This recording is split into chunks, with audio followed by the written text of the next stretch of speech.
اعوذ باللہ من الشیطان الرجیم بسم اللہ الرحمن الرحیم ان اللہ وملائکتہ یصلون علی النبی یا ایہا الذین آمنوا صلوا علیہ وسلموا تسلیما اللہم صلی علی سیدنا ونبینا وشفیعنا ومولانا محمد وعلی آل محمد وبارک وسلم۔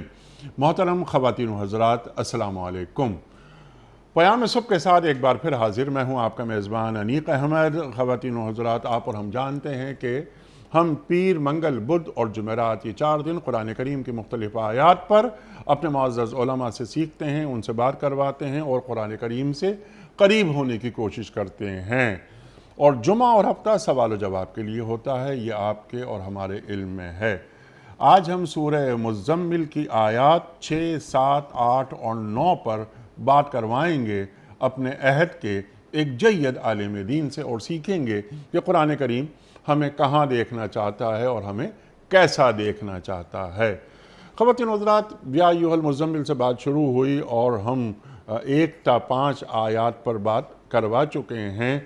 خواتین و حضرات، یہ جو کپڑے میں لپیٹے ہوئی شخصیت کو جو اللہ تعالیٰ، جو وجہ وجود کائنات ہے، اللہ تعالیٰ فرما رہا ہے، اور یہ نزول قرآن کا ابتدائی زمانہ ہے کہ آپ کھڑے ہوں اور کیا کریں کہ لوگوں تک دین کا پیغام پہنچائیں، اور کیا کریں کہ قرآن سے قریب ہوں۔ تہجد کا ذکر، اس پر تفصیلی گفتگو ہو چکی ہے۔ خواتین و حضرات، ورتل القرآن پہ بھی بات ہو چکی ہے۔ ہم ایک بڑا بوجھ آپ پر ڈالنے والے ہیں، اس پر بھی بات ہو چکی ہے۔ قرآن کریم کا بوجھ، اللہ اکبر۔ لو انزلنا ھذا القرآن علی جبل لرأیتہ خاشعا متصدعا من خشیۃ اللہ، اس پر بھی بات ہو چکی ہے۔ آج ہم جو سیکھیں گے جن آیات کے تعلق سے، اس میں اللہ تعالیٰ فرما رہا ہے کہ یہ جو رات کو اٹھنا ہوتا ہے نا، یہ جو تہجد میں آخر شب کی جو عبادت ہوتی ہے، یہ نفس پر قابو پانے کے لیے بہت کارگر ہوتی ہے۔ تہجد کی عبادت، تہجد کی نماز، آخر شب کی عبادتیں، اللہ اکبر، اللہ تعالیٰ سے سرگوشیاں، اور قرآن پڑھنے کے لیے بھی بہت موزوں ہے یہ وقت۔ یہ بھی اللہ تعالیٰ فرما رہا ہے آیت نمبر 6 میں سورہ مزمل کی۔ تہجد کی فضیلت، تہجد سے ہمیں کیا حاصل ہوتا ہے، یعنی ایک تعلق باللہ پر ہم کچھ بات کروائیں گے اپنے معزز مہمان سے۔ تہذیب نفس ہوتی ہے، نفس کی تربیت ہوتی ہے، کیا نفس کشی ہوتی ہے، بہت ساری باتیں اس ذیل میں آئیں گی۔ خواتین و حضرات، اللہ کے نام کا ذکر کیجئے، سب سے کٹ کر ذکر کیجئے۔ دن بھر تو آپ مصروف رہتے ہیں۔ اے میرے محبوب صلی اللہ علیہ وآلہ وسلم، اللہ تعالیٰ فرما رہا ہے مشرق و مغرب کا مالک اللہ ہے، اور وکیل صرف اسی کو بنا لیجئے۔ توکل، وکیل کسے کہتے ہیں، اور وکیل یہ اللہ کی صفت۔ بہت ساری باتیں اس ذیل میں ہوں گی، سوالات آئیں گے، اور سیکھیں گے مفتی محمد زبیر صاحب سے۔ خواتین و حضرات، مفتی محمد زبیر صاحب ہمارے ملک کا ایک جانا مانا نام، بڑے غور سے آپ کی گفتگو کو سنا جاتا ہے۔ ممبر اسلامی نظریاتی کونسل، دارالعلوم کراچی سے فارغ التحصیل، اور محتمم جامعہ صفا۔ مفتی محمد زبیر صاحب کو خوش آمدید کہتے ہوئے پروگرام کا آغاز اللہ تعالیٰ کے بابرکت نام سے، سورہ مزمل، آیات 6، 7، 8 اور 9۔ اعوذ باللہ من الشیطان الرجیم،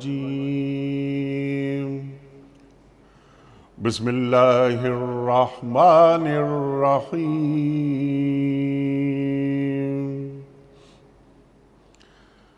ان ناشئۃ اللیل ہی اشد وطئا واقوم قیلا ان لک فی النہار سبحا طویلا واذکر اسم ربک وتبتل الیہ تبتیلا رب المشرق والمغرب لا الہ الا ہو رب المشرق والمغرب لا الہ الا ہو فاتخذہ وکیلا صدق اللہ العظیم۔ در حقیقت رات کا اٹھنا نفس پر قابو پانے کے لیے بہت کارگر اور قرآن ٹھیک پڑھنے کے لیے زیادہ موزوں ہے۔ دن کے اوقات میں تو آپ کے لیے بہت مصروفیات ہیں، اپنے رب کے نام کا ذکر کیا کیجئے اور سب سے کٹ کر اسی کے ہو رہیے۔ وہ مشرق و مغرب کا مالک ہے اور اس کے سوا کوئی خدا نہیں ہے، لہٰذا اسی کو اپنا وکیل بنا لیجئے۔ صدق اللہ العظیم۔ خواتین و حضرات، اس سے پہلے کہ ہم رکھیں آج کے پروگرام کے حوالے سے پہلا سوال محترم مفتی محمد زبیر صاحب کی خدمت میں کل کے پوچھے گئے سوال کا درست جواب، اور آج کا سوال آپ کی خدمت میں۔ کل کا سوال یہ تھا کہ سرکار دو عالم صلی اللہ علیہ وآلہ وسلم نے حضرت معاذ بن جبل کو کہاں کا گورنر مقرر کیا تھا؟ درست جواب یمن کا۔ آج کا سوال نوٹ فرما لیجئے۔ قرآن کریم میں مکی صورتوں کی تعداد کتنی ہے؟ قرآن کریم میں مکی صورتوں کی تعداد کتنی ہے؟ 86، 88 یا 89؟ 86، 88 یا 89؟ جو درست جواب آپ سمجھتے ہوں روانہ فرمائیے۔ ہمارے فون نمبرز ہیں 0092213452709۔ ہمارا دوسرا فون نمبر ہے 009221343000980۔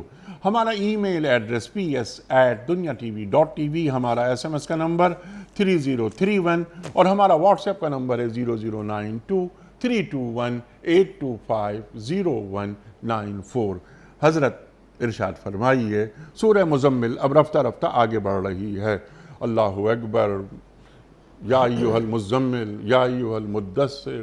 سرکار دو عالم صلی اللہ علیہ وآلہ وسلم کو یعنی کن خوبصورت ناموں سے اللہ تعالیٰ نواز رہا ہے۔ اب یہاں ذرا بات آگے آ رہی ہے۔ یہ راتوں کا اٹھنا یہ بہت مشکل چیز ہے، بڑی دقت ہے، ہمیں معلوم ہے۔ تو یہ ناشئۃ اللیل ذرا اسے سمجھائیے، اور ایک سوال یہ بھی ہے کہ ناشئۃ اللیل اور قیام اللیل میں کوئی فرق ہے؟ ارشاد۔ بسم اللہ الرحمن الرحیم، نحمدہ ونصلی علی رسول الکریم، اما بعد۔ سورہ مزمل کی ابتدا اس سے ہوتی ہے کہ اللہ رب العزت سرکار دو عالم صلی اللہ علیہ وسلم کو تہجد کا حکم عطا فرماتے ہیں، اور تہجد کی ایک طرح سے فرضیت ثابت کرنے والی ابتدائی آیات ہیں۔ اس کے علاوہ کچھ اور آیات سے بھی تہجد کی سرکار دو عالم صلی اللہ علیہ وسلم کے حق میں فرضیت ثابت ہوتی ہے۔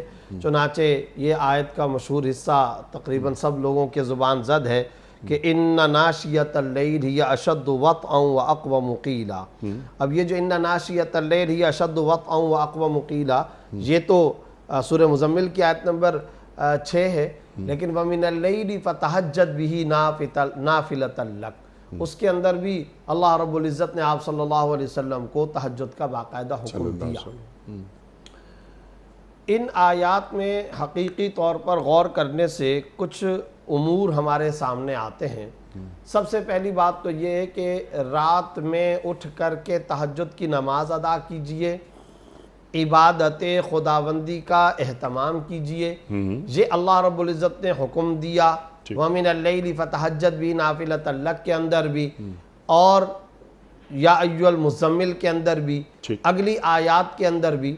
لیکن ان ناشیۃ اللیل کے اندر اللہ نے راتوں کے اٹھنے کے فوائد بیان فرمائے ہیں کہ یہ جو ہم آپ کو حکم دے رہے ہیں اس کے فوائد کیا ہیں، اس کے فضائل کیا ہیں۔ تو عجیب و غریب قسم کے فوائد اور فضائل اللہ رب العزت نے بیان فرمائے۔ ایک تو یہ بات فرمائی ان ناشیۃ اللیل، شروع میں انا کا لفظ تاکید کے لیے آیا، بے شک ناشیۃ اللیل راتوں کا جاگنا، یشد وطئا واقوم قیلا، یہ دن کے اوقات میں اور عام زندگی میں نفسانی خواہشات کو کچلنے اور نفس کشی کے اندر اور اصلاح نفس اور تزکیہ نفس کے اندر انتہائی غیر معمولی مفید ہے۔ سبحان اللہ۔ چنانچہ یہی بات ہے کہ اس آیت کریمہ کو سامنے رکھ کر حضرات اولیاء کرام، صوفیاء کرام، وہ جو اوتھینٹک اور مستند اولیاء کرام، بزرگان دین صوفیاء کرام ہوا کرتے ہیں، تصوف کا کوئی بھی سلسلہ ہو، بزرگان دین کا اصلاح و طریقت معرفت کا کوئی بھی سلسلہ ہو، کوئی ایک سلسلہ بھی ایسا نہیں ہے جس سلسلے کے اندر رات کے وقت کی مخصوص عبادت، بالخصوص تہجد، بالخصوص ذکر اللہ کا لازمی معمول ہمیں نظر نہ آتا ہو۔ چنانچہ رات کے وقت میں یہ ذکر کرنے چاہیے۔ خود آپ صلی اللہ علیہ وسلم سے کئی سارے اذکار منقول ہیں۔ ان فی خلق السماوات والارض واختلاف اللیل والنہار لآیات لأولی الالباب، وہاں کیا کہا ہے؟ سمجھدار لوگ کون سے ہیں؟ الذین یذکرون اللہ قیاما وقعودا وعلی جنوبہم۔ یہ وعلی جنوبہم کیا ہے؟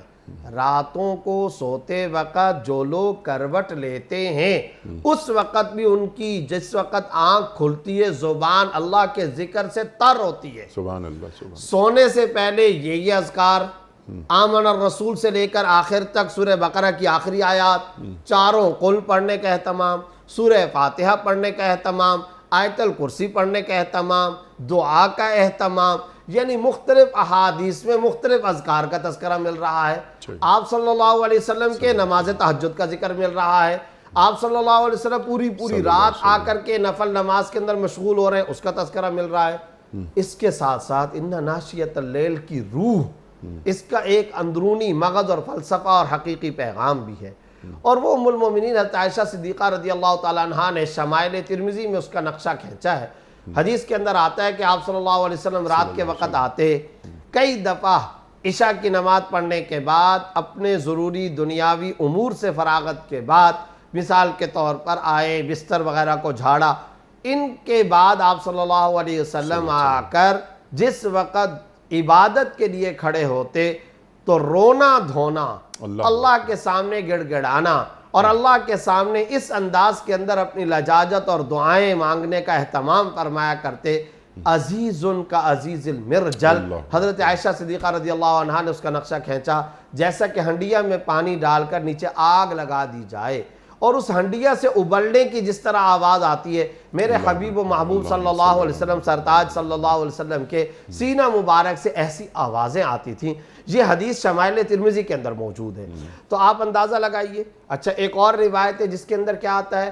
اتنا زیادہ قیام فرماتے تھے حتیٰ تورمت قدمہ، یہاں تک کہ آپ کے قدم مبارک پر ورم آ جاتا تھا، یہ کیفیت طاری ہو جاتی تھی۔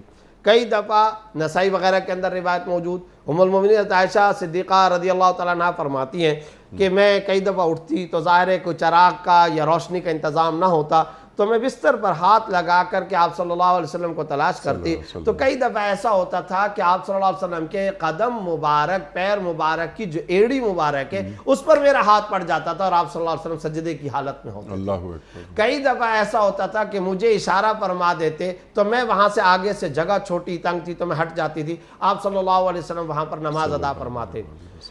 مواہب کے اندر تو ایک بڑی عجیب روایت ہے اور پڑھ کر کے انسان آپ صلی اللہ علیہ وسلم کی نبوی کوڑھن اور تکلیف کا عجیب و غریب احساس پیدا ہوتا ہے، اور ملا علی قاری نے تفصیل کے ساتھ وہ واقعہ نقل کیا ہے کہ ایک مرتبہ ایسا ہوا کہ حضرت عائشہ صدیقہ رضی اللہ تعالیٰ عنہ ارشاد فرماتی ہیں، میں رات کے وقت اٹھی تو دیکھا کہ حجرے میں، کمرے میں آپ صلی اللہ علیہ وسلم موجود نہیں، تو میں بڑی فکر مند ہو گئی اور مجھے تشویش لاحق ہوئی، کوئی تکلیف نہ ہو، کوئی پریشانی نہ ہو، چنانچہ میں گھر کے اندر تلاش کرتی رہی۔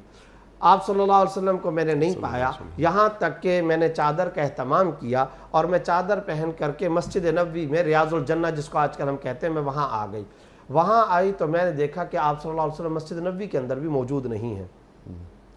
اس سے مجھے فکر مندی میں اور اضافہ ہوا اور مجھے شدت تکلیف ہوئی. پھر میں واپس گھر کے اندر آئی اور آ کر کے میں نے بڑی چادر اٹھائی اور وہ چادر اوڑھ کر کے اب میں باہر نکلی اور آپ صلی اللہ علیہ وسلم کو میں تلاش کرنے لگی. یہاں تک کہ کرتے کرتے میں تلاش کرتے کرتے بقیع کے قبرستان چلی گئی. آپ کو معلوم ہے آج کل تو وہ راستہ روضہ مبارک باب السلام سے بقیع تک بالکل کلیئر ہے اور وہ صاف نظر آتا ہے. تصور کیجئے وہ زمانہ جب درمیان میں پہاڑیاں اور راستے پگڈنڈیاں جھاڑیاں اور کتنی مشکلات. تو فرماتی ہیں کہ میں وہاں, اور یہ غیر معمولی واقعہ ہے کتب احادیث میں کہ وہ بقیع تک چلی گئی. اچھا جب وہ بقیع میں چلی گئیں تو وہاں دیکھا کہ بقیع کے قبرستان میں ایک کنارے کے اندر آپ صلی اللہ علیہ وسلم کھڑے ہو کر کے نماز ادا فرما رہے ہیں اور سجدے کی کیفیت میں ہیں. اور اس وقت یہ جملہ ادا فرماتے جاتے ہیں اللہم یا رب امتی, اللہم یا رب امتی, اللہم یا رب امتی. اے اللہ میری امت, اے اللہ میری امت, اے اللہ میری امت. ام المومنین حضرت عائشہ صدیقہ فرماتی ہیں کہ میں ایک طرف ہو کر کے کھڑی رہی اور پھر اس کے بعد آپ صلی اللہ علیہ وسلم کی نماز مکمل ہونے کا انتظار کرتی رہی.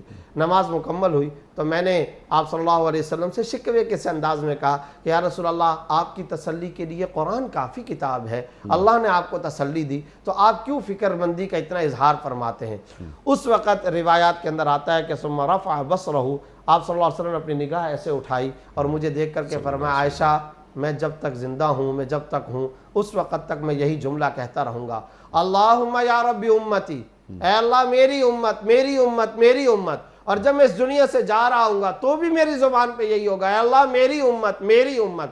پھر فرمایا کہ جب پل صراط کا قیام ہوگا, روز قیامت ہوگا, اس وقت پل صراط پر میرا پہلا امتی جب جائے گا وہ وہاں جا کر کے شاید تکلیف کی وجہ سے کہے گا, پکارے گا واہ محمد آ, واہ محمد آ. تو میں اس وقت بھی وہاں سے دوڑتا ہوا جاؤں گا اور اس امتی کو جا کر کے سنبھالوں گا. وہ جبریل جاتے ہوئے مجھے کوئی ٹھوکر لگے گی, وہ جبریل آخذ بحجتی, اور جبریل آ کر کے مجھے پکڑ لیں گے, تھامیں گے. میں اس وقت بھی جا کر پل صراط پر کھڑے ہو کر کے اللہ سے کہوں گا اللہم یا رب امتی, اللہم یا رب امتی. یہ کوڑھن, یہ نبوی فکر, یہ ہے نبوت کا غم, یہ ہے امت کے لیے غم. میرے لیے روئے, آپ کے لیے روئے, امت کے لیے روئے. اسی لیے کہا جاتا ہے آپ صلی اللہ علیہ وسلم کے بے شمار القاب میں سے رحمت للعالمین لقب ہے, محسن انسانیت لقب ہے, شفیع المذنبین لقب ہے. یہ ہے امت کی اصل میں نبوی کوڑھن اور فکر. اس روئے زمین پر میرے لیے اور آپ کے لیے کوئی سگی ماں, کروڑوں سگی مائیں اپنے بچوں کی وہ فکر نہیں کر سکتی جو سرکار دو عالم صلی اللہ علیہ وسلم نے کی ہے. یہ جو ان ناشیۃ اللیل ہے یہ دراصل اسی نبوت کی کوڑھن اور فکر کو واضح کرنے والی چیز ہے. آج میرے لیے آپ کے لیے یہ درس ہے, راتوں کو جاگنا چاہیے. اور دیکھیے احادیث سے پتہ چلتا ہے بلندی چاہیے, راتوں کا جاگنا نسخہ ہے. غریب کی سلطنت آنگن میں بچھا ہوا مصلی ہے. اپنے گھر کے کمرے صحن اور مصلی کے اوپر جب انسان بیٹھ کر کے اللہ کے سامنے گڑ گڑاتا ہے, روتا دھوتا ہے, یہ ادا اللہ کو بہت بھاتی ہے. اور دیکھیے یہ جو ان ناشیۃ اللیل ہے, راتوں کا جاگنا, راتوں کا اٹھنا, اس راتوں کے جاگنے اور اٹھنے کے بارے میں حضرات مفسرین نے ایک عجیب جملہ لکھا ہے. اور کیا لکھا؟ من طلب العلا سہر اللیالی. جو اللہ کے ہاں اور دنیا میں بلندی چاہتا ہے وہ راتوں کو جاگا کرتا ہے, وہ راتوں کے لیے شب زندہ دار ہوتا ہے. حسن بصری رحمت اللہ علیہ نے پوچھا, کسی نے پوچھا صحابہ کرام کا تعارف کیا ہے, اور انہوں نے فرمایا صحابہ کرام کے تعارف کے لیے میں 2 جملے کہوں گا. یہ وہ لوگ تھے جو دن کے وقت میں گھوڑے کی پیٹھ پر اپنے اوقات دن گزارتے تھے, رات کے وقت یہ مصلی پر خدا کے سامنے شب زندہ دار بن کر کے کھڑا ہوتے تھے.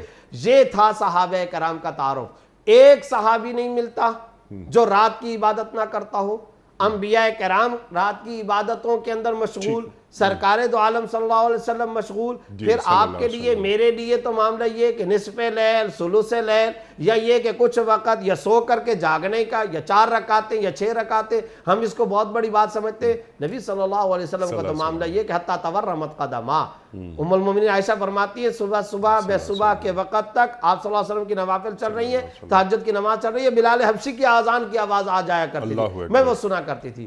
اس آیت کے آخر کے اندر جو فوائد بیان کیے گئے ہیں۔ پہلا فائدہ نفس کشی کے اندر، نفسانی خواہشات کو دبانے میں یہ عمل سب سے زیادہ نسخہ اکسیر کا درجہ رکھتا ہے۔ دوسرے نمبر پہ فرمایا وَأَقْوَمُ قِيلًا، اور رات کے وقت میں تلاوت کے اندر خشوع اور خضوع اور ثابت قدمی کے اعتبار سے، تلاوت میں صداقت اور سچائی کے اعتبار سے بھی غیر معمولی اثر ہوتا ہے۔ ایک اور بھی اس کا معنی بیان کیا گیا اقوم قیلہ کا، کہ یہ انتہائی واضح طور پر بات کہ جو راتوں کو جاگتا ہے دن کے وقت میں اس کی گفتار کے اندر تاثیر ہوتی ہے۔ اقوم قیلہ کا ایک ترجمہ یہ بھی ہے۔ پتہ چلا کوئی اگر اللہ والا، کوئی ولی اللہ، کوئی بزرگ، کوئی داعی اسلام، کوئی مبلغ دین، کوئی ترجمان شریعت و قرآن اگر دن کے وقت میں دعوت دیتا ہے اور اس کی دعوت میں تاثیر ہے، وہ اس کی گفتار و گفتگو کے اندر تاثیر نہیں ہوتی ہے، اس کے پیچھے راتوں کے جاگنے کی پاور ہوتی ہے، وہ جنریٹر ہے، وہ رات کے وقت کا اٹھنا دراصل اس کی گفتگو میں تاثیر پیدا کرنے کا ذریعہ ہے۔ تو اگر ہم چاہتے ہیں گناہوں سے بچیں، کبائر سے بچیں، نفسانی خواہشات کو دبانے میں ہم کامیاب ہو جائیں، ہماری گفتگو میں اللہ تعالیٰ ہر دل عزیزی اور تاثیر پیدا کرے، اس کا ایک ہی نسخہ تہجد میں اٹھیے، راتوں کے اندر اٹھ کر کے اللہ کے سامنے گڑگڑانے کی عادت بنائیے۔ جو اس در کا بھکاری وہ قسمت کا سکندر۔ سبحان اللہ۔ اب جیسے آپ نے فرمایا کہ نفس کشی، مفتی صاحب ایک تو ہے نفس کشی مطلب نفس کو کچل دینا، ایک ہے نفس کی تربیت، روحانی تربیت، تعلق باللہ، یہ ایک الگ چیز ہے۔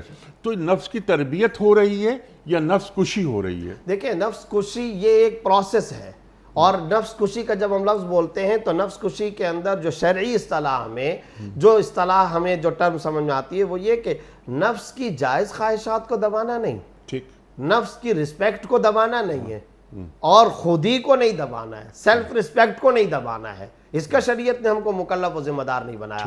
نفس کشی کا ایک ہی مفہوم، اور وہ مفہوم کیا ہے؟ جیسے کہ مجدد صاحب رحمۃ اللہ علیہ اور کئی صوفیاء کرام نے لکھا ہے، جس وقت تمہارا نفس کسی گناہ کی طرف مائل ہو، مقابلہ کر کے اس گناہ سے بچ جاؤ، اور جس وقت کسی اطاعت اور عبادت کی طرف نفس مائل نہیں ہو رہا، اس کا مقابلہ کر کے اطاعت اور عبادت کے اندر لگ جاؤ، یہ ہے نفس کشی کا۔ اور اس کا بہترین ذریعہ تہجد کی نماز ہے، راتوں کا جاگنا، کیونکہ یکسوئی حاصل ہوتی ہے۔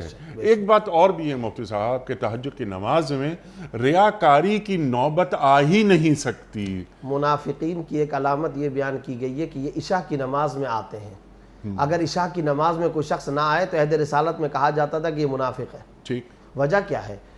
دیہاتی علاقہ، لوگ جلدی جلدی سو جانے کے عادی، اور عصر کے بعد مغرب کے وقت ہی لوگ سو جانے کھانے پینے کے بعد عادی۔ آج کل بھی بہت سارے جنگلی دیہاتی علاقوں میں تو یہی ہوتا ہے، صحرائی علاقوں میں چلے جائیں، پہاڑی علاقوں میں کیا ہوتا ہے 6-7 بجے ہی لوگ سو رہے ہوتے ہیں، یعنی ہم کراچی یا شہروں کی بات نہیں کر رہے، 7-8 بجے۔ اور مشہور بے شمار دیہاتوں میں کہ بیچارے دیہاتوں کے بوڑھے ہی افراد ہوتے ہیں، وہ رات کی عشاء کی نماز کے لیے انتظار کے اندر بیٹھے رہتے ہیں، اور وہ اول وقت میں مساجد کی انتظامیہ، ائمہ اور مؤذنین اذان دیتے اور فوراً عشاء کی نماز پڑھتے ہیں۔ ہم چھوٹے تھے تو بڑے بوڑھوں کے بارے میں یہ بات مشہور تھی کہ یہ تو ایک خبریں سننے کے انتظار کرتے اور رات کی عشاء کی نماز میں، ورنہ سارے کے سارے دیہاتی علاقے سو جایا کرتے ہیں۔ اب بات یہ ہے کہ کہا یہ گیا کہ جو آدمی پابندی کے ساتھ عشاء کی نماز کے لیے باجماعت مسجد میں آ جایا کرے تو یہ علامت ہوتی تھی کہ یہ منافق نہیں ہے، اس لیے کہ کون سا آدمی ہے کب تک اپنے نفاق کو چھپائے گا، نیند کو قربان کرے گا؟ فجر کی نماز کے اندر جو آئے گا تو یہ علامت ہوا کرتی تھی کہ یہ منافق نہیں ہے۔ کیوں؟ اس لیے کہ بستر چھوڑ کر کے ایکٹنگ کرنے کے لیے، نفاق ظاہر کرنے کے لیے، محض ریاکاری کے لیے کوئی آدمی انیق صاحب کب تک آئے گا؟ وہ آئے گا وہی جس کے اندر ایمان کی طاقت ہوگی۔ تو یہ جو آپ نے فرمایا کہ تہجد، اس میں ریاکاری کا کوئی امکان نہیں ہے، اسی لیے تو یہ سب سے زیادہ اللہ کو محبوب عبادت ہے۔ اور یاد رکھیے تمام نفلی عبادتوں میں، فرض کا تو بہرحال اپنا مقام ہے، اس کا درجہ اور منصب ہے، تمام کی تمام نفلی عبادتوں میں ٹاپ آف دا لسٹ جو عبادت ہے وہ تہجد کی نماز ہے۔ اور تہجد کی نماز کے بارے میں اچھا یہاں آپ کی اجازت سے میں ایک اور بات بھی ذکر کرنا چاہتا ہوں، وہ یہ ہے جیسا کہ آپ نے گفتگو کے انٹرو کے اندر کہا تہجد کی نماز، یا ایھا المزمل کا آپ نے حوالہ دیا تہجد کی نماز، میں نے جو بات ذکر کی وَمِنَ اللَّيْلِ فَتَہجد بھی تہجد کی نماز، اس کے بارے میں دو باتیں لوگوں کے ذہنوں کے اندر ہیں اور وہ ایک حد تک درست بھی ہیں۔ مثلا بعض لوگوں کے ذہنوں کے اندر یہ ہے کہ شاید رات کو پہلے نیند کی جائے ٹھیک۔ سویا جائے، اس کے بعد نیند سے بیدار ہو کر جب ہم بستر سے اٹھیں گے وضو کر کے نماز کے لیے، تو یہ تہجد کی نماز ہے۔ گویا کہ رات کو تہجد کی نماز کے لیے سونا ضروری ہے، ٹھیک۔ نیند ضروری ہے۔ اس حوالے سے یہ بات ذہن میں رکھیں، افضل تو یہ ہے، جی ہاں، اولا تو یہ ہے، بہتر بات تو یہ ہے، لیکن تہجد کے لیے یہ کنڈیشنل نہیں ہے، جی ہاں، یہ شرط اور ضروری نہیں ہے، کوئی فرض واجب نہیں ہے کہ پہلے آدمی نیند کرے اور پھر اس کے بعد وہ اٹھے گا تو یہ تہجد کا ثواب ملے گا، اس کے بغیر نہیں ملے گا، ایسا بالکل بھی نہیں ہے۔ چنانچہ اس کی دلیل موجود ہے۔ حضرت عبداللہ ابن عباس رضی اللہ عنہما سے کسی نے پوچھا کہ بتائیے یہ جو ناشیۃ اللیل ہوتا ہے، یہ راتوں کا جاگنا جس کے اس آیت کے اندر تذکرہ ہے سورہ مزمل آیت نمبر 6 میں، تو یہ کس ٹائم ہوتا ہے؟ ابن عباس رضی اللہ تعالیٰ عنہ نے کیا خوبصورت اور حسین جواب دیا، انہوں نے فرمایا انہوں نے فرمایا اللیل کلھا ناشیہ، سبحان اللہ، پوری رات کا جس وقت بھی آپ کو قیام کا موقع مل جائے یہ ناشیۃ اللیل ہے۔ اور رات مغرب سے شروع ہو جاتی ہے۔ اتم الصیام الی اللیل، ہم روزہ کب افطار کرتے ہیں؟ اللہ مغرب کے وقت سے، مغرب سے قمری تاریخ چینج ہو جاتی ہے، سبحان مغرب اللہ۔ سے ہمارے روزے کے افطار کا غروب آفتاب پہ روزے کا سبحان ٹائم بدل، اللہ۔ تو مغرب سے لے کر فجر کے وقت تک یہ ناشیۃ اللیل ہے۔ اس لیے اصل بات تو یہ ہے ناظرین و سامعین کی خدمت میں، اصل بات تو یہ ہے کہ انسان عشاء کی نماز پڑھ کر اپنے سنن اور نوافل سے فارغ ہو کر کے اپنے کھانے پینے یا جو بھی دنیاوی یا جو بھی معمولات زندگی جلد از جلد اس سے فارغ ہو کر کے سو جائے۔ اب جب یہ رات کے آخری پہر کے اندر اٹھے، صبح صادق سے پہلے والا، نصف لیل کے بعد، تہائی لیل کے بعد، اس وقت جبکہ اللہ آسمان دنیا پر ہے، سبحان اللہ سبحان اللہ، اور بخاری کی روایت کے مطابق اللہ رب العزت آسمان دنیا پر تشریف لا کے فرماتے کوئی ہے مجھے پکارنے والا میں اس کی پکار کو سنوں، اللہ کوئی ہے سوال کرنے والا میں جواب دوں، کوئی ہے مانگنے والا کہ میں اس کو عطا کروں۔ یہ اللہ رب العزت کی طرف سے یہ بخاری کی روایت میں یہ 3 آوازیں لگائی جاتی ہیں۔ تو بات یہ ہے کہ اپنی شان کے مطابق اللہ آسمان دنیا پر تشریف لے آتے ہیں، تو اصل وقت تو وہ ہے۔ لیکن اگر کسی کو اس وقت میں اٹھنے کا موقع حاصل نہ ہو سکے، مشکل ہو، آج کل کی مصروف زندگی کے اندر بہت سارے لوگوں کے لیے مشکلات ہوتی ہیں، تو ایسی صورت میں وہ رات کے کسی اور پہر اٹھ کر کے بھی اگر یہ کام کرنا چاہے تو بھی کر سکتا ہے۔ اچھا اگر اس کا بھی موقع نہیں مل سکتا، وہ کہتے ہیں یار میں نیند سے اٹھ ہی نہیں سکتا ہوں، تو پھر ایک اور بات یاد رکھیں، عشاء کے بعد سنن اور نوافل پڑھنے کے بعد 6 رکعت 4 رکعت تہجد کی نیت سے پڑھ لے، اس کو بھی یہ پورا اجر و ثواب مل جائے گا۔ سبحان اللہ۔ آخر کے اندر وہ وتر کی نماز پڑھ لے، جی، اب وہ چاہے مسجد کے اندر پڑھ لے چاہے گھر پر جا کر کے پڑھ لے، انشاءاللہ وہ بھی ناشیۃ اللیل میں شامل ہو جائے گا۔ پتہ یہ چلا کہ اتنا وسعت ظرفی والا، اتنا زیادہ توسع والا، رعایت کنسیشن اور آسانی والا معاملہ ہے، کوئی ایک مسلمان اس سے نہیں رہنا چاہیے۔ اور پھر بہت سارے لوگ وظیفوں کے پیچھے لگے رہتے ہیں، یہ معاملہ اس کا وظیفہ، یہ معاملہ وظیفہ۔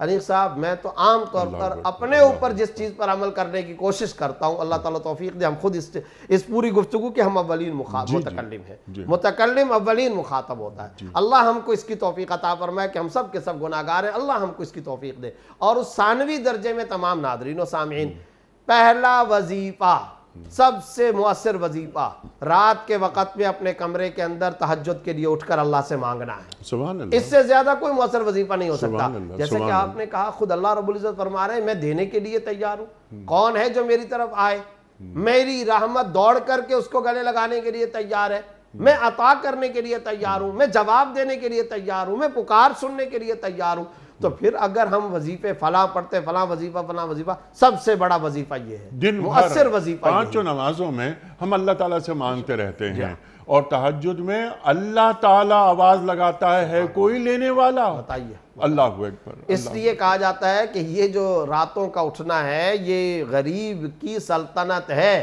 یہ مقدر تبدیل کرنے والی چیز ہے، یہ انسانی زندگی میں خوشگوار انقلاب کا ذریعہ ہے، سبحان اللہ۔ سماج کی کایا پلٹ سکتی ہے۔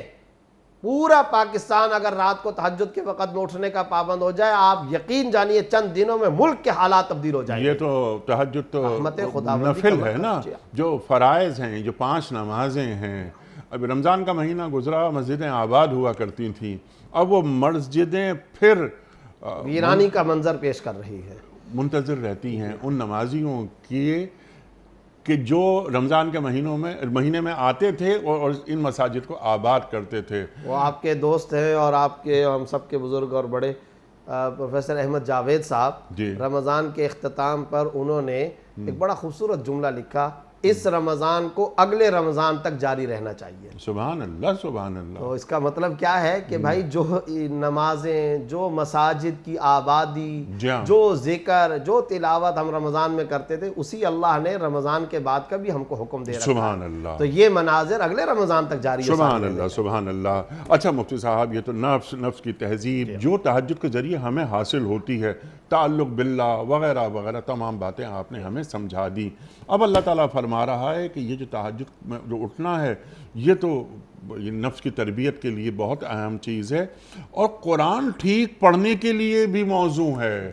تو قرآن کو ٹھیک پڑھنا، یعنی اوپر تو ہم بات کر چکے ہیں کہ ورتل القرآن ترتیلا، اب یہ قرآن کو ٹھیک پڑھنے سے کیا مراد ہے؟ اقوم قیلا، اس کا اصل میں معنی یہ ہے قرآن کریم کی تلاوت کا خشوع اور خضوع رات کی تلاوت میں انسان کو جتنا حاصل ہوتا ہے اتنا دن کی تلاوت میں نہیں حاصل ہوتا۔ سبحان اللہ۔ چنانچہ اس کا تجربہ ہے، آپ دیکھیے، آپ کیا مغرب کی نماز ہوتی ہے یا فجر کی نماز ہوتی ہے یا ظہر عصر کی نماز، حرمین شریفین کی آپ مثال سامنے رکھ لیں تو یقیناً اس کا بڑا زبردست منظر ہوتا ہے، لیکن قیام اللیل یا تراویح کے اندر ائمہ حرمین کے پڑھنے کا انداز اور پھر اس وقت کا جو پورا منظر نامہ ہوتا ہے، کیا حسن و جمال ہوتا ہے۔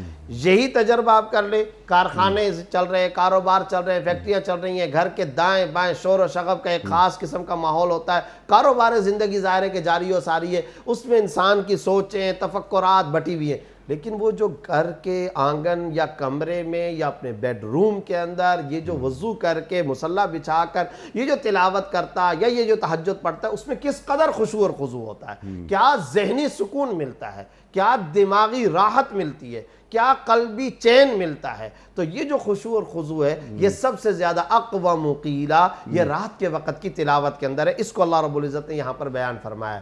اس کے ساتھ ساتھ ایک اور بات بھی ہے، وہ یہ کہ اقوم قیلا تلاوت درست طور پر کرنے کے لیے رات کے وقت کی تلاوت، اسی سے حضرات محدثین شراح کرام نے ایک اور بات یہ بیان فرمائی کہ یہ جو یاد کرنے کا کام ہے نا، یاد کرنے کا، قرآن کریم کے حفظ کرنے والے جو بچے حفظ کرتے ہیں ان سب بچوں کو یہ بات معلوم ہے کہ رات کے وقت اگر وہ بار بار دہرائی کریں تو صبح کے وقت جب اٹھتے ہیں تو غیر معمولی طور پر حفظ کے بچے کو حیرت ہوتی ہے کہ یہ کس طریقے سے میری زبان سے جاری ہو رہا ہے، یاد کیسے ہو گیا۔ رات کو یاد کرنے کے لیے رات کو یاد کرے گا، دہرائی کرے گا، بار بار تلاوت کرے گا، قرات کرے گا، تکرار کرے گا، صبح کے وقت میں جب اٹھے گا اس کی زبان پر خود بخود یہ تلاوت جاری ہوگی۔ اسی سے ذرا یہ بات بھی سمجھ لیجئے، اقوم قیلا جب کہا جا رہا ہے کہ رات کے وقت میں تلاوت درست انداز میں ہوتی ہے، یاد درست انداز میں ہو جایا کرتا ہے، حافظہ ٹھیک انداز میں کام کر لیا کرتا ہے، جو کچھ رات کے وقت میں آپ پڑھائیں گے وہ ساری کی ساری رات آپ کے دماغ میں رہے گا، صبح کے وقت وہ تر و تازہ ہوگا۔ استحضار کے لیے بڑا نسخہ ہے کیمیا۔ جب یہی سب کچھ ہے تو اب ذرا بتائیے کہ ہم ذرا اس طرف بھی تو آ جائیں، یہ پہلو بھی تو دیکھیں کہ رات کے وقت میں ہماری مشغولیات، ہمارے نوجوانوں کی مشغولیات کیا ہوتی ہیں؟ وہی سوشل میڈیا، آج کل کے دور کے اندر وہی میڈیا، جب کچھ یہی سب کچھ ہم بھر کر کے فیڈ کر کے سو رہے ہوں گے تو پھر بتائیے کہ راتوں کے خوابوں کے اندر بھی یہی، نیند میں بھی یہی تصور، دن کے اندر بھی وہی تصورات ہمارے سامنے مستحضر اور تر و تازہ ہوں گے۔ اس لیے عبادت، ذکر، تلاوت، نماز اس طرف متوجہ ہونے کی ضرورت ہے۔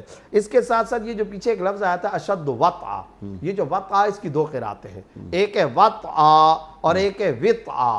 وطعا بروزن ضرب، اس کا معنی یہ ہوتا ہے اشد وطعا، کچلنا، نفسانی خواہشات کو کچلنے کا ذریعہ، جس پر بات ہو چکی ہے۔ لیکن ایک اور قرات ہے وطعا، وطعا کا معنی ہوتا ہے موافقات یعنی موافقت سے۔ کیا مطلب موافقت؟ اب اس کا ترجمہ یہ کیا جاتا ہے کہ ان ناشئۃ اللیل ہی اشد وطعا، اگر یہ قرات ہے اس کا مطلب یہ ہے کہ موافقت پیدا ہو جاتی ہے تمام اعضاء و جوارح میں رات کے وقت نماز اور تلاوت کے اندر۔ کیسے؟ جس وقت انسان رات کو تلاوت کرتا ہے یا نماز پڑھتا ہے، اب یہ تلاوت اور یہ آواز کانوں کو بھی سنائی دیتی ہے، نگاہ بھی متوجہ اور خشوع اور خضوع، دل بھی قرات اور زبان سے ادا کیے جانے والے اذکار کی طرف متوجہ، دماغ بھی متوجہ، موافقت پیدا ہو جاتی ہے، تمام اعضاء کے اندر یکسوئی پیدا ہو جاتی ہے۔ پھر وہ تصویر آتی ہے حنفاء للہ، اللہ کے لیے یکسو ہو جانے والا، یعبدون اللہ مخلصین لہ الدین۔ یہ جو اخلاص ہے، یہ جو موافقت، یہ ہے روح